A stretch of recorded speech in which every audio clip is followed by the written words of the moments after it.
This is how I turn a stained glass picture into a stained glass sun catcher. Remove the colors. Convert to SVG. Import to Fusion. Add a hanger at the top. Extrude the borders. Print samples of each filament that show the colors at different thicknesses. Extrude each set of colored areas to the desired thicknesses. Make some areas thicker to get a darker shade. Add a single layer of the entire design for a backer.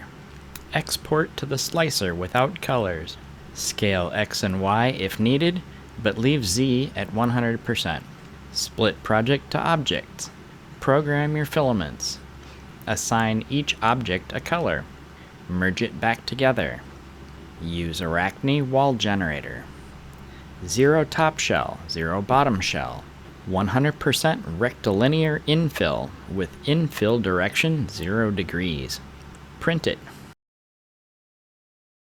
Bask in the beauty.